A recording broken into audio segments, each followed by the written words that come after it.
نبی پاک صلی اللہ تعالی علیہ وسلم نے یوں بیٹھے بیٹھے ایک دن صحابہ سے فرمایا یار روز نہ بیٹھے رہا کرو، وقفے سے ملا کرو۔ کچھ لوگ زیادہ ساتھ رہنے لگتے ہیں تو ادب نہیں نہ رہتا، ان کو احساس نہیں ہوتا کہ میں کیا کر رہا ہوں۔ تو نبی کریم صلی اللہ تعالی علیہ وسلم نے صحابہ کے مجمع پہ نظر ڈال کے فرمایا، حضور فرمانے لگے روز نہ ملا کرو، وقفے سے ملنے سے محبت بڑھتی ہے۔ حضرت صدیق اکبر بھی مجمع میں بیٹھے تھے، وہ بھی 3 نمازوں میں نہ آئے تو پیچھے ہی نماز پڑھ کے چلے گئے۔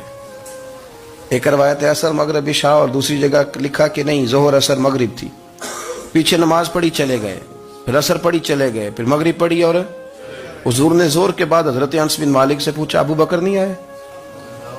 پھر عصر کے بعد پوچھا ابو بکر نہیں آئے؟ پھر مغرب کے بعد پوچھا ابو بکر نہیں آئے؟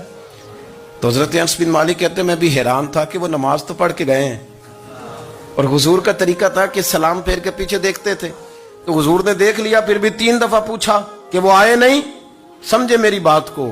حضور فرما رہے ہیں نماز پڑھنے تو ساری دنیا ہی آتی ہے، وہ تو اسپیشل آیا کرتا تھا، وہ آیا نہیں؟ آئے نہیں جناب صدیق اکبر؟ تو حضرت انس کہتے میں نے جا کے دروازے پہ دستک کی، حضرت انس قریب رہتے تھے نا حضور کے، تو نبی پاک کے لاڈلے تھے، تو پھر لوگ بھی ان کا لاڈ دیکھتے تھے کہ یہ حضور کا قریبی ہے۔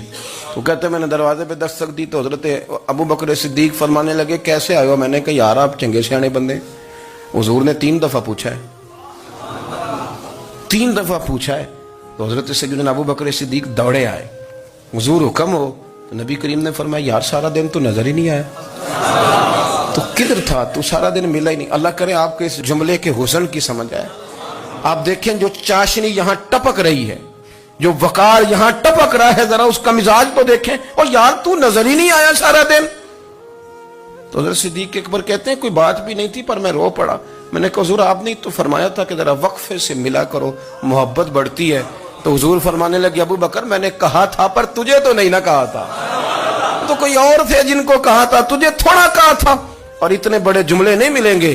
رسول کریم فرمانے لگے تو یہیں رہا کر، تو رہتا ہے تو میرا دل لگا رہتا ہے، یہیں رہا کر، میرے پاس رہا، تو نہ جایا کر یار، تو ادھر ہی رہا۔ او پانی پر نہ سہیلیاں رنگا رنگ کڑے، او سجنوں اسی تے پریا اس دا جانیے جس دا توڑ چڑھے۔ آپ ذرا اس لطف کو آپ دیکھیں، اس ذائقے کو۔ میرا دل کرتا ہے کہ میں یہ حدیث نہ لوگوں کی روحوں تک اتار دوں۔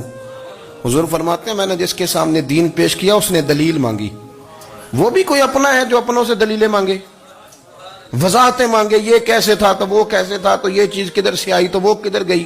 آپ اپنوں سے دلیلیں مانگ رہے ہیں، آپ اپنوں سے اپنوں کو کٹوروں میں کھڑا کیا۔ حضور یہ نہیں فرماتے کہ دلیل تھی کوئی نہیں، فرمایا جس نے مانگی میں نے دی دلیل، اور لوگ دلیل دیکھ کے مسلمان ہوئے۔ حضور فرماتے ہیں لوگوں سنو یہ میرا ابو بکر ہے، میں نے اسے کہا کلمہ پڑھ لے، اس نے دلیل ہی کوئی نہیں مانگی، فوراً ہی کلمہ پڑھ کے مسلمان۔ یہ احساس ہے۔ یہاں تو تھک گئے لوگ اپنوں کو دلیلیں دیتے، وہ جی ویسے کیسے تھا، تو ایک بندہ یہ کہہ رہا تھا تو دوسرا کہنے دے جو دنیا کہتی ہے، تو اپنی بات کر، تو بتا تو کیا کہتا ہے، اپنی رائے بیان کر، تیرا نظریہ کیا ہے، تیرا ذوق کیا ہے، تو چھوڑ لوگ کیا کہتے ہیں، اپنی بات کر۔ اگر ابو بکر صدیق لوگوں کے کہنوں پہ چلتے تو مکہ تو سارا کچھ اور کہہ رہا تھا، اس وقت تو کچھ تھا ہی نہیں جو کہتا کہ نہیں تو ٹھیک چل رہا ہے، دنیا ساری کچھ اور کہہ رہی تھی، لیکن صدیق اکبر کہہ رہے تھے نہیں نہیں، سچ وہ ہے جو مدینے والے رسول فرماتے ہیں، سچ وہ ہے جو میرے آقا نے فرمایا ہے۔ اپنی زندگی میں انہوں نے بتایا لوگوں کو کہ دین کا مزہ لینا ہے تو پھر ذرا غلامی کر کے آتا ہے، پھر ذرا پورا پیار کر کے آتا ہے، پھر پوری محبت دے کے پھر غلامی کا مزہ